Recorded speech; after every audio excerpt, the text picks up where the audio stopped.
Alhamdulillah, dengan ungkapan ini mudah-mudahan kita termasuk orang-orang yang bersyukur kepada Allah atas berbagai macam nikmat yang telah kita terima dari Allah. Allahumma sholli ala sayyidina Muhammadin wa ala ali sayyidina Muhammad. Dan mudah-mudahan dengan ungkapan ini Allah senantiasa melimpahkan salawat serta salamnya kepada junjungan kita, Nabi kita, baginda Nabi besar Nabi Muhammad sallallahu alaihi wasallam beserta keluarga dan para sahabatnya, dan juga tentunya untuk kita insyaallah termasuk pengikut-pengikutnya. Hadirin jamaah rahimakumullah, melalui mimbar yang mulia ini di hari Jumat yang penuh barakah ini, marilah sama-sama kita senantiasa meningkatkan takwa kita kepada Allah, melaksanakan perintah-perintah Allah dan menjauhkan larangan-larangannya. Melaksanakan perintah Allah dan menjauhkan larangannya dengan cara mengikuti Rasulullah sallallahu alaihi wasallam. Karena ketahuilah seluruh kebaikan adanya pada mengikuti Rasulullah sallallahu alaihi wasallam. Al khairu kulluhu fi ittiba'ir rasul. Sesungguhnya kebaikan kita sebagai umat Islam maka semuanya ada dalam mengikuti Rasulullah sallallahu alaihi wasallam. Hadirin jamaah rahimakumullah, kita telah berada di bulan Rabiul Akhir, di mana bulan ini adalah satu bulan setelah kelahiran Rasulullah sallallahu alaihi wasallam, setelah bulan kelahiran dari junjungan kita Nabi Muhammad sallallahu alaihi wasallam.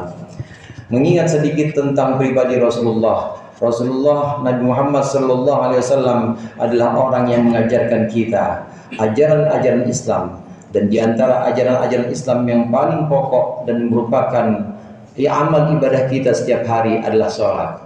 Hadirin jamaah rahimakumullah, salat difardukan kepada Nabi Muhammad sallallahu alaihi wasallam dan tentunya juga difardukan kepada kita umatnya pada tanggal 27 Rajab. Namun ketahuilah bahwasannya salat subuh pada waktu 27 Rajab itu belum difardukan atau belum disyariatkan. Karena pada tanggal 27 Rajab, hari subuh, waktu subuh pada hari itu Rasulullah belum menerima ajaran wudhu yang disampaikan oleh malaikat Jibril. Baru ketika di waktu zuhur, malaikat Jibril datang kepada Rasulullah mengajarkan tata cara berwudu, kemudian mengajarkan sholat zuhur, asar, maghrib, isya, dan kemudian subuh. Inilah sebabnya kenapa dalam kitab-kitab klasik, kenapa dalam kitab-kitab kuning atau tradisional pembahasan ulama ketika menjelaskan sholat, maka sholat yang dimulai pertama kali bukanlah sholat subuh, tapi sholat zuhur.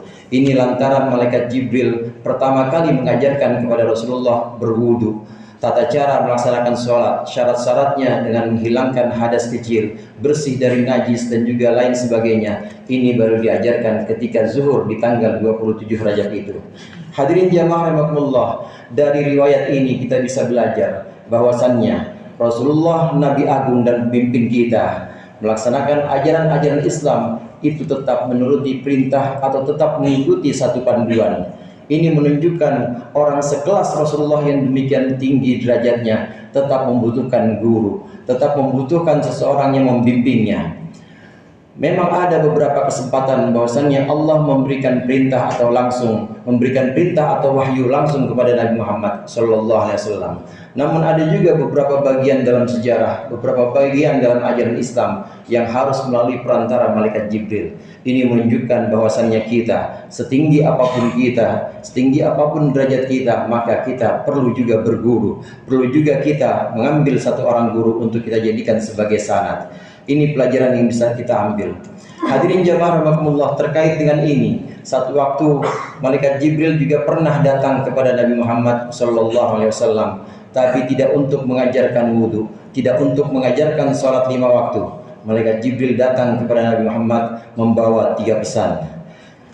Nabi Muhammad sallallahu alaihi wasallam bersabda bahwasannya Jibril berkata, qala Jibril, ya Muhammadu, ish ma syi'ta fa innaka mayyitun, wa ahbib man syi'ta fa innaka mufariquh, wa'mal ma syi'ta fa innaka majziyun bih.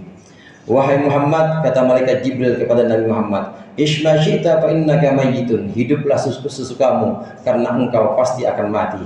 Wa ahbib man syi'ta fa innaka mufariquh, dan cintailah siapapun yang engkau cintai, cintailah siapapun yang engkau inginkan, sesungguhnya engkau pasti terpisah dari dia. Wa'mal ma syi'ta fa innaka majziyun bih, dan lakukanlah apa yang engkau inginkan, sesungguhnya engkau nanti akan dibalas atas perlakuan-perlakuan itu.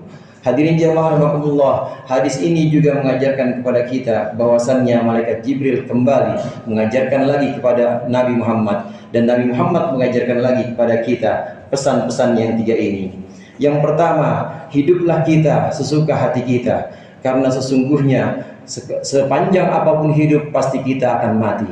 Sekuat apapun tubuh seseorang pasti dia akan menjumpai kematian. Maka hendaklah ketika kita hidup di dunia ini, kita sadar betul, kita benar-benar yakin bahwasannya hidup kita di dunia ini sementara, dan nanti kita akan mati, dan nanti kita akan meninggalkan, entah yang kita tinggalkan itu kenangan-kenangan baik atau kenangan-kenangan buruk yang akan terus disebutkan oleh orang-orang setelah kita.